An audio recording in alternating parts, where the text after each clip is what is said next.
You are listening to a Clarkesworld Magazine podcast with your host and narrator, Kate Baker.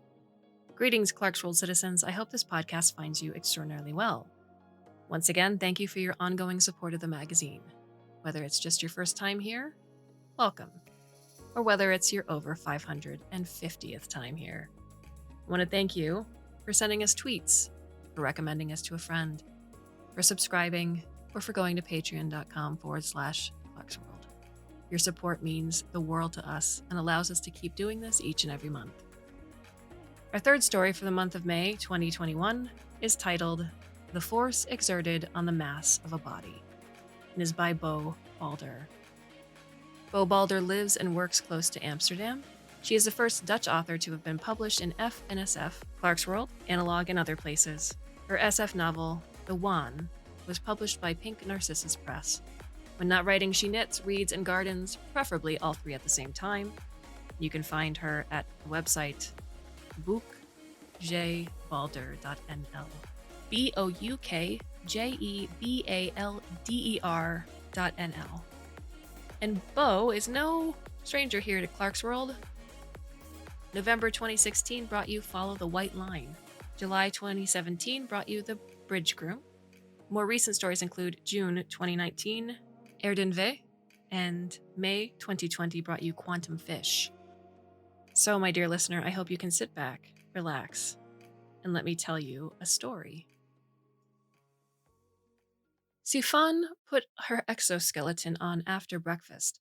Her private space in the IG pod was cramped, and even an act as simple as eating drained her in OneG's heavy gravity.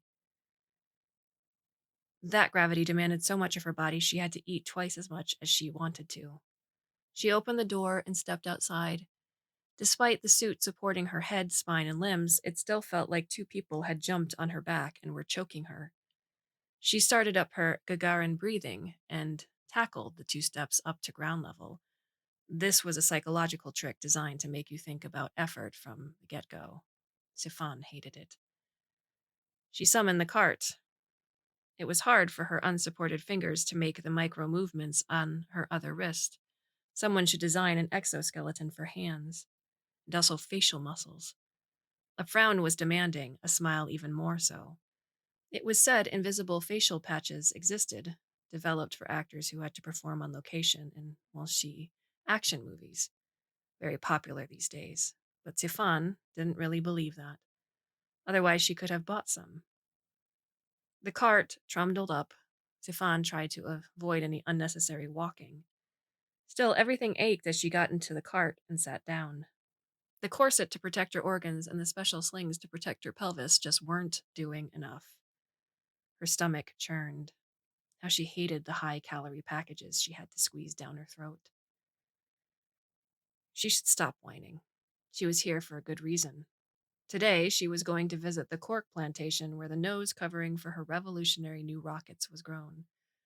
There was nothing new about the materials, but her design was going to break the speed records of space transition. She'd always been an inventor and a creator, but for this invention, she'd left the university and joined a mega-dollar startup. The engines that brought spaceships to transition speed were standard. That wasn't her specialty. She had optimized the helix of the rocket nose, so breaking through the 17 layers of space into the transluminary flow happened in microseconds instead of seconds. That meant exponentially more safety. The materials to create the rocket only grew here on Walshi. Organisms grew denser and more resilient here, not just her oaks, but also the titanium bees that made the honeycomb plates for her rockets. The supergravity would cost her 2 months of life for every year of her stay, but it was worth it. The cart juddered along the path through the orchards. The Cork orchard was up on the lower slopes of the mountain. Sifan tried to settle down in the least uncomfortable position, but she felt like the princess in the pea every time the wheels jolted over a pebble. A man stepped out of the vineyard at the halfway point. Sifan didn't turn her head to look. Too much effort. Hey, Mix Vandervoort. Now she had to swivel her 50-pound head. Do I know you? My name is Zlatopek Zhu. He stuck his hand out and changed it halfway through to an awkward wave. She'd seen him before. He had the characteristic short, stocky build and massive muscles from going up in 2.7G. How may I help you? She said, her tongue heavy in her mouth. I read that piece on you on Weibo. Would like to discuss it with you over dinner, maybe? Sifan would have grimaced, but didn't want to waste the effort. Dinner is not very joyful for me here, Mixu. Just a quick meeting in my pod later? Zhu grimaced. Sifan didn't know why. I wish we could just walk through the orchards, talk in a more natural setting. Sifan shrugged her eyebrow because it cost her so much less. Yes, I understand why you can't. Would today be possible? Sifan thought, would she have the energy left at the end of the day? She was pretty bored all by herself in her pod, and she couldn't live like that for 5 more years. Eventually, her developing skeletal strength and muscle mass would make things easier. A little. But she couldn't wait for that moment to start socializing. All right. 4 o'clock? Zhu agreed. Sifan lifted 2 fingers in goodbye and set the cart in motion again. She passed through the other cork orchards in several stages of their existence. In this one, workers peeled off the bark in rectangles and tossed it in waiting carts. The product was so rough and organic that Sifan always marveled at the idea it could become a superfine, heat-resistant nose covering for rockets. For that, it had to be ground and pressed into shape during a lengthy factory process. The next orchard stood bare-limbed below its greenery. The one after that looked ready to harvest. At the end was her patch, 1,000 square meters of low-slung oak growth. Only for her oaks would she make the effort of getting out of the cart and walking around. To fortify herself, she took an energy drink, glucose tablets, and breathed extra oxygen. Lungs, too, had to work extra hard here to expand. She lowered herself carefully to the earth and started walking, eyes on her feet, so she wouldn't misstep and have to correct herself. A twisted ankle or a fall were serious injuries here, even with the anti-gravity harness. She reached the first gnarled oak and took a moment to rest. Her instinct was to lean her back against the tree, but it was too risky to get off balance. Instead, she rested her hand lightly on the growing bark. She felt a tingling sense of presence when touching a large old oak tree like this, thick and short and sturdy like the people of OneG. Did the tree sense her back? She'd read that on old Earth, trees had formed large networks with other trees and fungi, creating an arboreal intelligence. She didn't know whether the soil of OneG provided the same kind of support for the trees here. She wondered if they felt alone. She plotted out a course that would take her past the most trees in the least number of steps. A year ago, she wouldn't have believed this kind of preparation, but now the course chart was a lifesaver. She visited 43 trees before the route took her back, past her cart, which was a decision point. Go on or go back. She went back. If she wanted to meet Zhu later in the afternoon, she'd need to rest first. For the first time, she hesitated to enter the pod. It offered relief from the relentless gravity, but the pod didn't have a view. This little corner of OneG was beautiful. Gentle hills rolled into the distance, growing taller and bluer as they receded. The soil was a bright orange, the trees an eye-searing green. The air smelled of moisture and sunshine and growing things. She took a couple of pictures to project on a wall in lieu of a window. She was in an actual physical place, and she shouldn't forget that. Even a station dweller like herself loved a planetary landscape. Enjoyment of nature seemed to be genetically programmed into humans. For a moment, she allowed herself to daydream about inventing pods with actual windows, the tensile stress on transparent material. She shook herself out of it. She had to focus on this project. Sifan did her mandatory strengthening exercises after her nap, then put on the exoskeleton again. It was necessary even for the short hop to the OneG suite at the back of the pod. 2 steps before entering the suite, she received 2 files from Zhu. One had a long academic title, something about communication between universe layers. The other was an op ed piece about the Fermi paradox. Both had dozens of links to more articles. Fine. She'd probably at least skim them, but there was no way she could read them before the meeting. Why hadn't he sent them earlier? Zhu was already waiting for her as she entered the anteroom. She didn't want him watching as she extracted herself from the skeleton suit, with her clothes in disarray, but there was nowhere to hide. Hi, she said. Got your files, but I didn't have time to read them. He smiled. No, no, of course not. It's just for reference later on. Sifan had already forgotten the subjects of the papers, but it didn't matter. She could access them anytime she wanted. She stood stock still a few meters before her chair. Something was different here. It set every cell of her on fire. Her neck hairs rose. She stood on the balls of her feet and curled her fingers, her nostrils opened wide. There was a scent in the air. The scent of a fellow human being hung in the 1G room, and her adrenaline levels shot to high heaven. She wanted to scoot over and touch Zhu, sniff his neck and his wrists and even his armpits. Stefan sat down rigidly, trying not to let those thoughts appear on her face or body. How embarrassing. Not that she was surprised about her reaction after months of isolation, but it was her problem, and it would be rude to saddle Mixju with her inner turmoil. So, she said, and had to clear her throat a couple of times to unclog her voice. What did you want to talk to me about? He inclined his head. How have you been, Mix Vandervoort? Adjusting to our gravity isn't always easy. It's hard on the body, Sifan said. I'd been in training for months before I landed, but still, the reality, even with the suit, is pretty crushing. I hope you will manage to walk around the outside of this facility one day, he said. We have much beautiful, untouched nature to be enjoyed. Sifan's AI flagged the second sentence as deeply emotionally significant to him. The AI helped Sifan interpret the facial cues of a culture she didn't know, and a physiognomy changed by the gravity. She called up the titles of the papers he'd sent. Nature. Something with untouched nature. Her hackles rose. Was he telling her something about the project? It sounds like a wonderful prospect. I share your hope. Sitting in a lonely pod in the middle of nowhere is quite daunting. Zhu smiled. When will your colleagues arrive? You must look forward to that. That certainly was something to look forward to. Sadly, they won't be able to come until next year.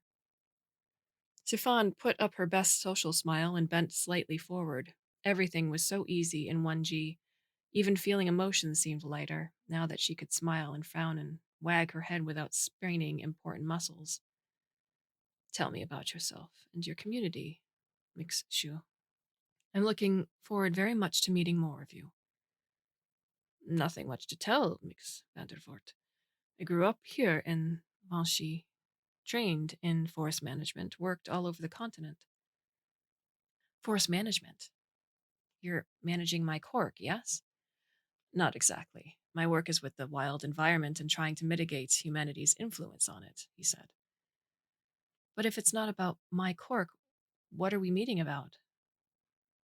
I represent Nat Prey, Juve said finally. Natural preservation tried to prevent human settlements from ruining the ecologies of their new homes.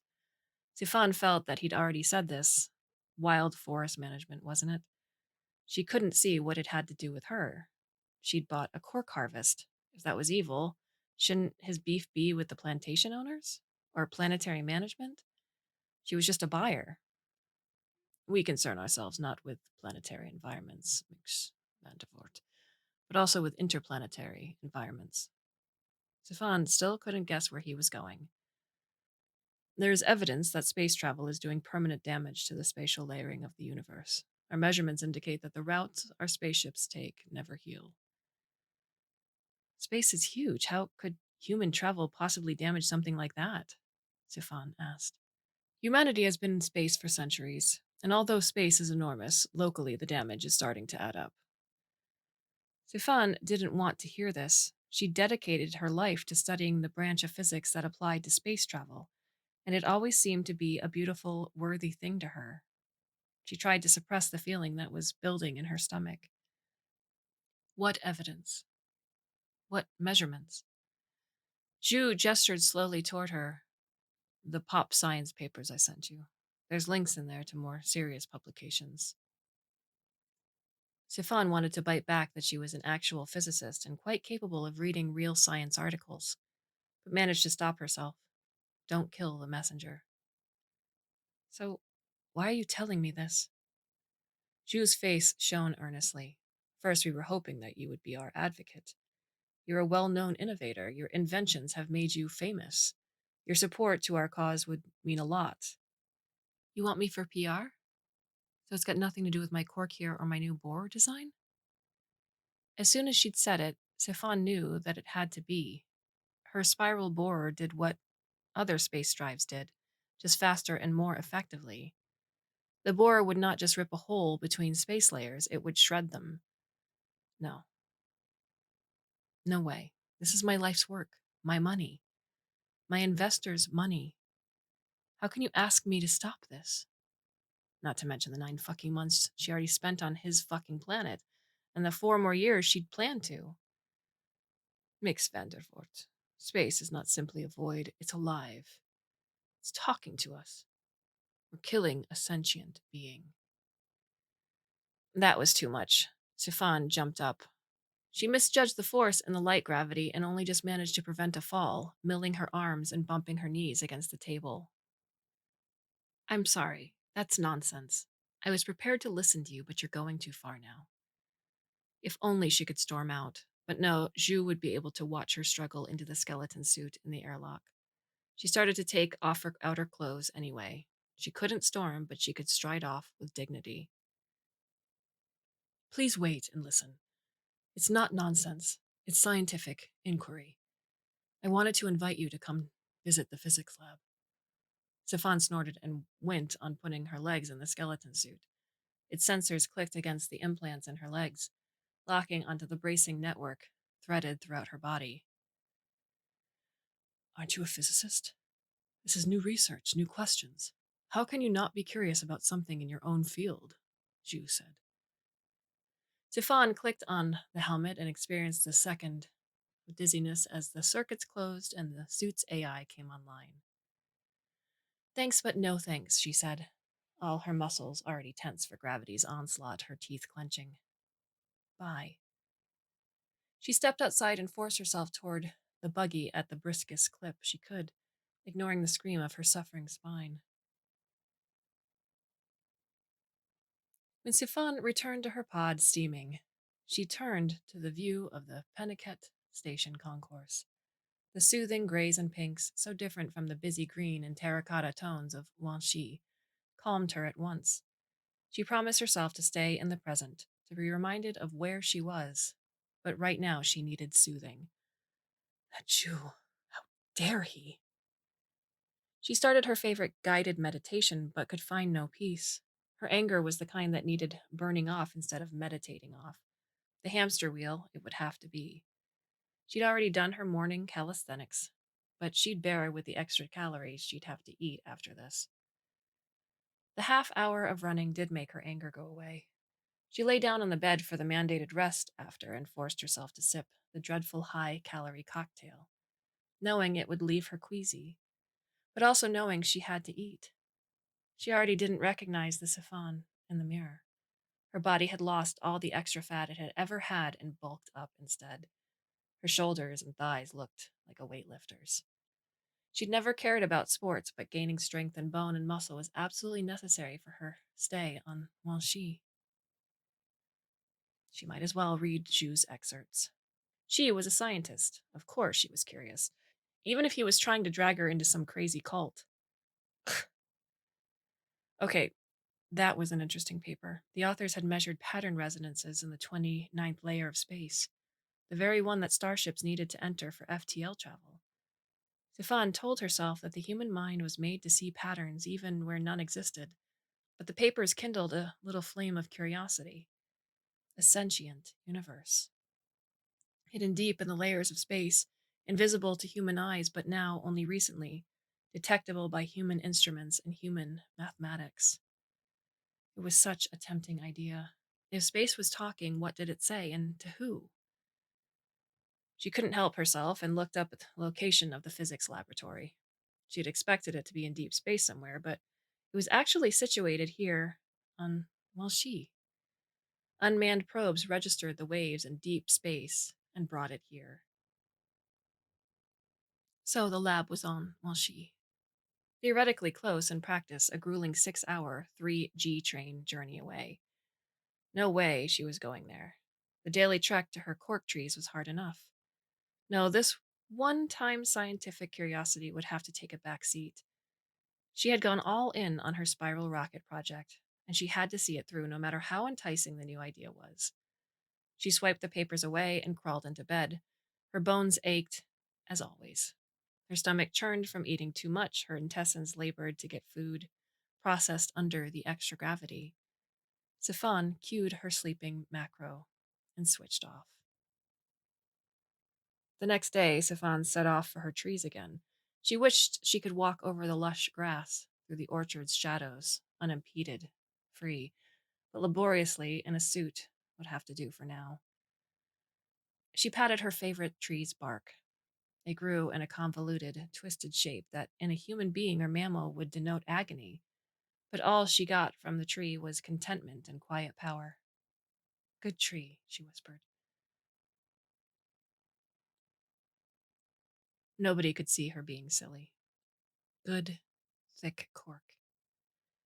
If the trees screamed when their bark was harvested, was that like space when her rocket tore through it? What if everything was alive and aware? Trees, space, the universe. Back in the pod, she looked up where she was due to visit her space bees. The shuttle port was halfway to the space lab. She asked the AI if it thought she could do the space lab instead of the bee visit. The AI needed all of a half a minute to think about that. The answer was yes if she rested up for a week before the journey and snacked every hour to store up energy. That meant fat. Tufan pinched her waist.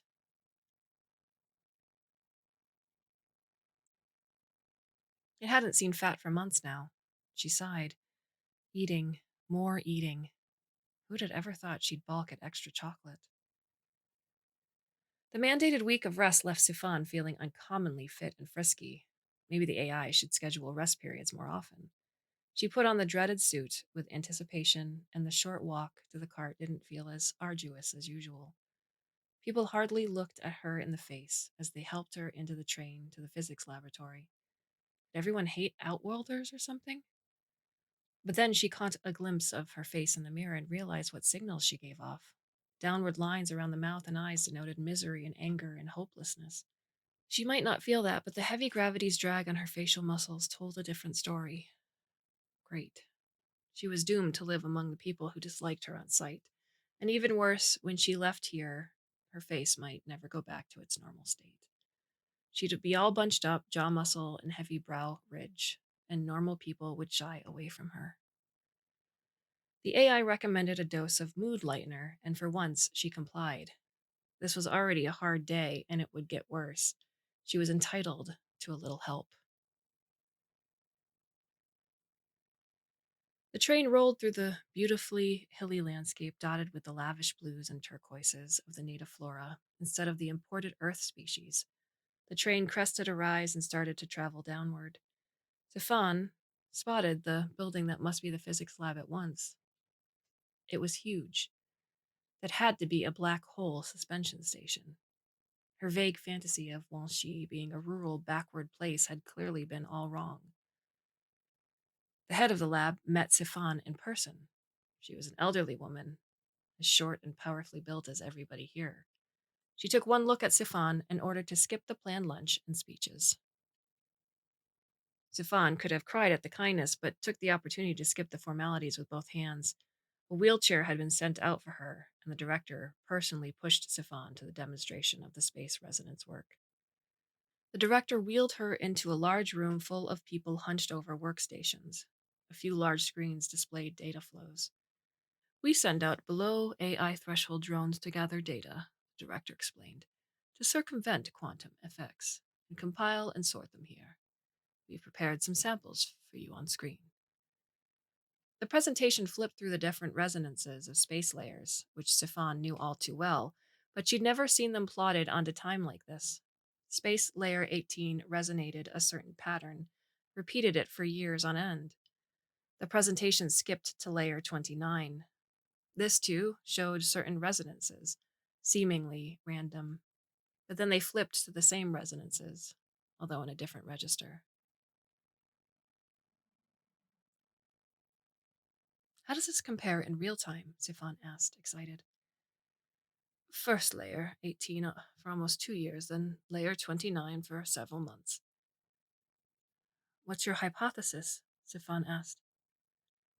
It seemed like a conversation to me. To us, Director Paila said.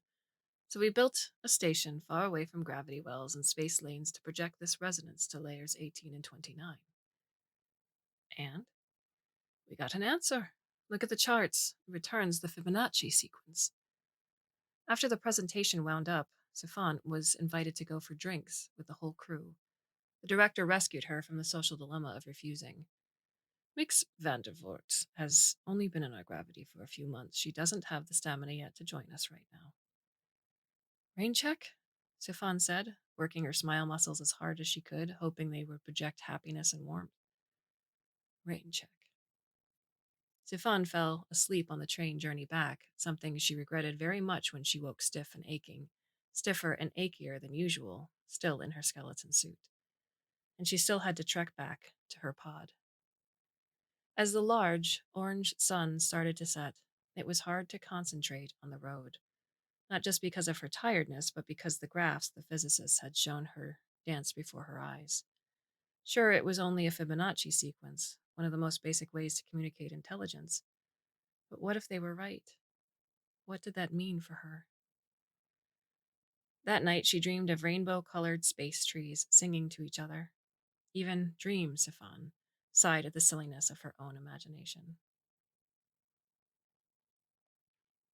The next day, Sifan went out on her planned tour of the Cork orchard. She didn't override it, although her sore body and buzzing mind would have been a good excuse. But she felt the need to stick to her routine for now. She didn't examine those feelings too closely. Not yet. The Cork orchard bathed in early morning light, everything more orange than under the Earth normal lighting at the pod. Which was kind of silly if you thought about how long ago humanity had first left Earth. But if you had to have standardized units, it might as well be those of your planet of origin. She flipped her vision to what the orchard would look like under the Earth's sun, and for the first time she found the cooler beiges and greens dull and chilly. Maybe she was finally getting acclimatized. She took away the filter and enjoyed the intense blue of the sky, the greenness of the grass, the warm ochre colors of the bark. While she was beautiful. She wished she could walk around without the skeleton suit already.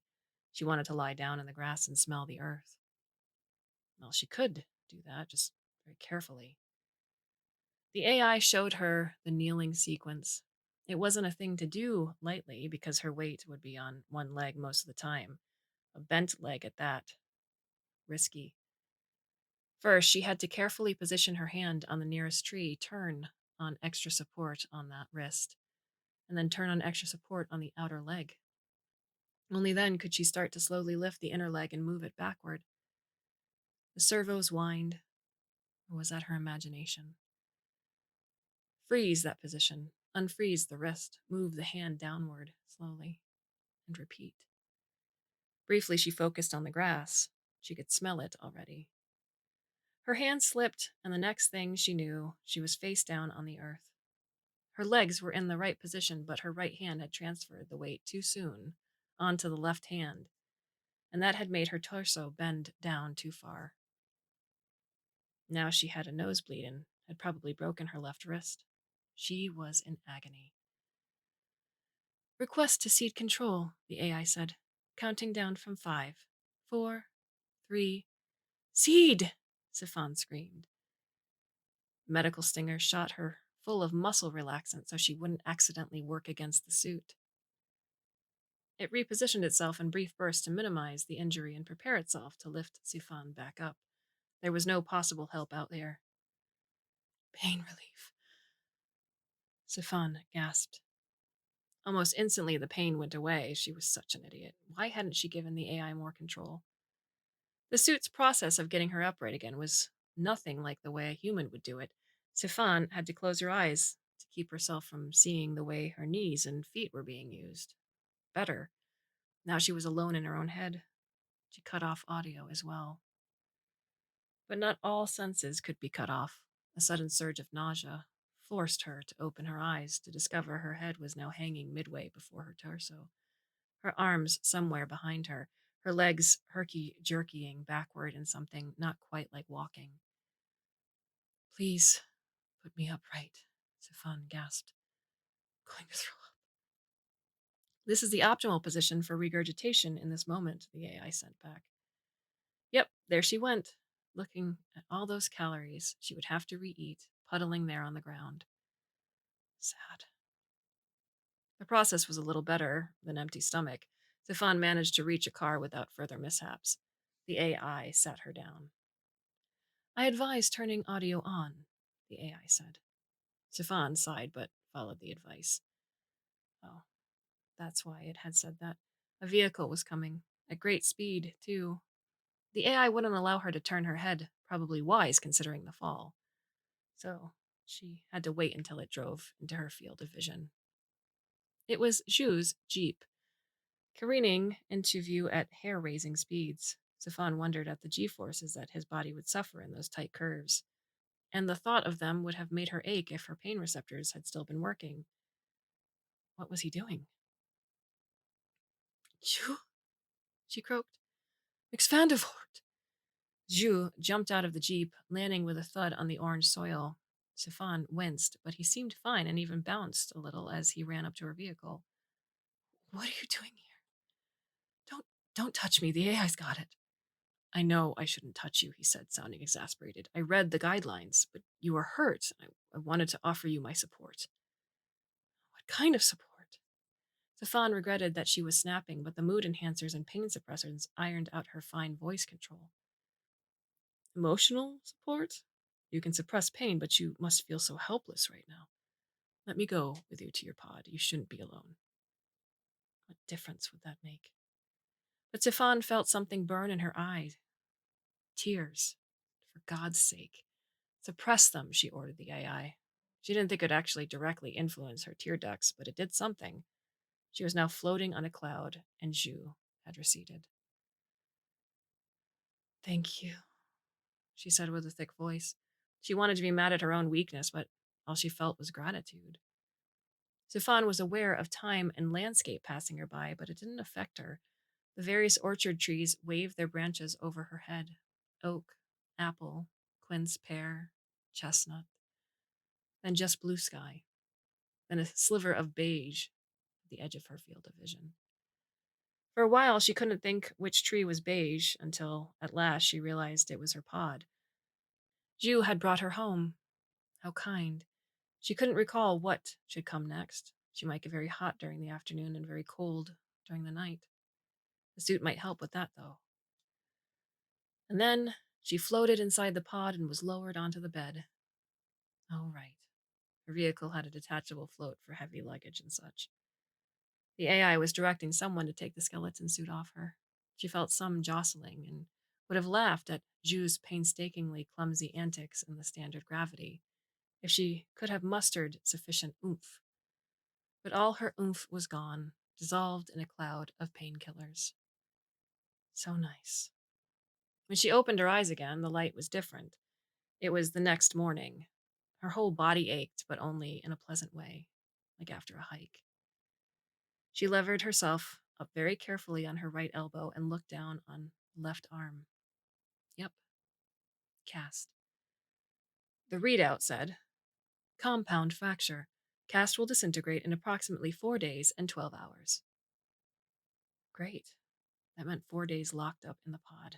She'd lose so much muscle mass. A sound. Sifan found that she was wearing a pair of comfortable pajamas with practical closures for the one arm that she didn't remember printing or putting on. Shoo?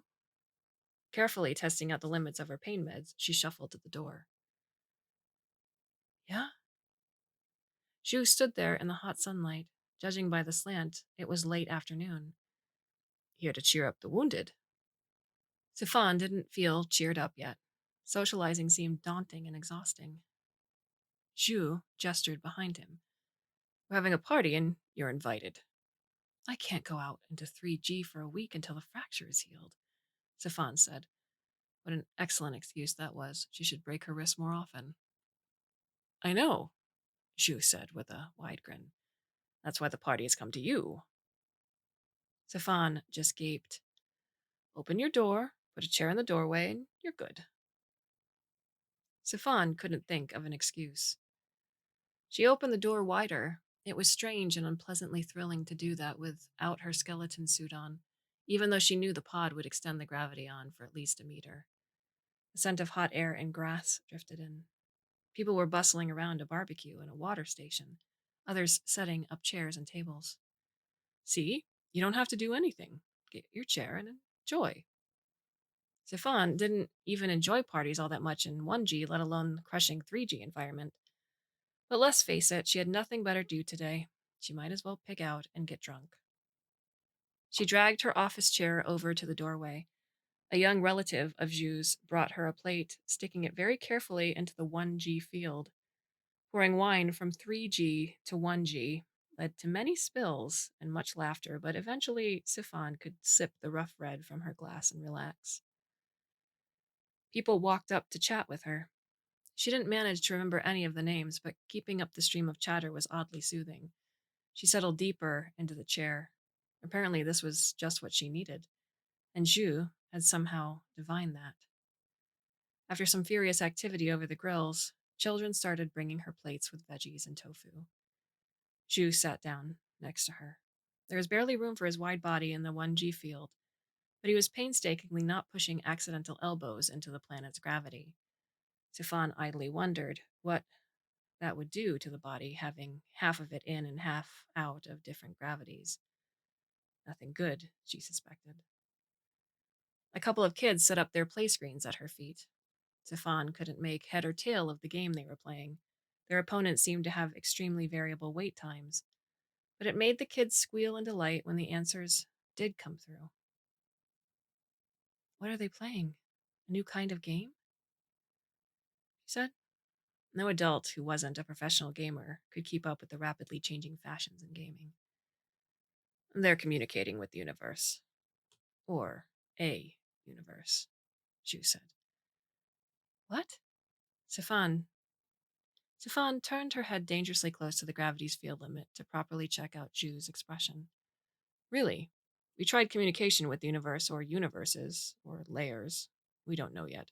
And at first we got responses, but after a while it dried up and we didn't know why. Did we do something wrong? Did they die? Did the circumstances change? Well, lots of variables. But then someone brilliant, not me, got the idea that maybe it had gotten bored. So we let kids use the interface. Not because we took that idea very seriously at first, but more because why not?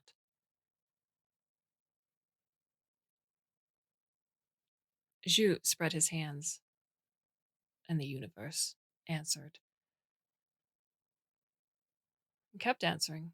So now we have a group of kids who play with the universe. Fascinating. Do you have any idea why children communicate better with the universe or whatever it is than adults? We're just guessing. Playfulness, unexpectedness, who knows? It works. We're grateful that something works. What is it that you want from the universe? Sifan asked. The two species, if you could call the universe a species, could have little in common. Good question. To acknowledge each other's existence. To communicate? Are human beings of goodwill? I'd like to think we are, so they'd want us to stop destroying their habitat or their physical being. Zhu got up to get some more beautifully charred tofu, then left Sifan to stare at the giggling, shrieking children. Apparently, the universe was a fun playmate. The mind boggled. Sifan couldn't see what the kids did on the screen or what they reacted to, but their mood was infectious. She found herself smiling and lifting her face to the last sunshine. When had she truly relaxed or played for the last time? Well before her arrival here. Probably when she'd been experimenting with her rocket drive. Tears pricked in her eyes when she recalled how joyful that had been. Hard work, but filled with pleasure and anticipation and the sheer exhilaration of creating something new. Why, oh, why had she thought she had to be the person to not only invent the new drive, but to bring it out to the market as well? The weight of the investors' fortunes dragged her down and sucked the joy out of life. Not the gravity. Never the gravity. Without realizing it, Sifan had brought up on her screen the name of the man who had begged for the job she was doing now, who'd wanted to organize grants for her so she could continue doing what she did best: play and experiment and invent. And she'd been too proud and ambitious to accept that offer. Would he still want to do it now? Because what she really wanted to do was storm out of her 1G bubble and join those kids on their screens. Already her mind was fizzing and popping with imminent ideas, tickling against the surface of her brain like champagne bubbles against glass. The evening closed in, soft and purple, all around the picnickers and Sifan. The edges of people and trees shimmered and blurred, erasing the differences between them. Sifan bent forward as far as she dared. If we asked the universe to let our ships through more easily, what would it say? She asked the children. They giggled and shrugged, turning back to their screens. Sifan composed the first of a string of emails in her mind to Tariq to take over her job, to her broker to sell her shares in the Cork Rocket Company, to her old university to ask if her deferred job was open as of next month. She couldn't stop the production of her Borer rockets. There was too much financial and political weight behind the venture, but if she could find a kinder way to travel, her invention would become obsolete soon enough. She sent the emails. The relief was enormous. An asteroid-sized weight slid off her shoulders. No more dull routines and tight deadlines. She was and had always been an inventor. She needed to play, to be free. These children had shown her the error in her thinking. You shouldn't need to break the universe to travel through it. She would find another way.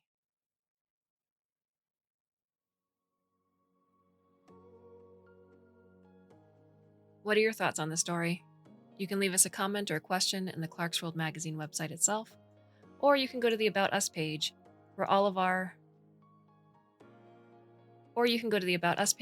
contact information is listed. We have 4 more stories for you for the month of May. I do hope you can come back and give a listen, should you so choose. And until then, I do bid you a very fond and hopefully very temporary farewell.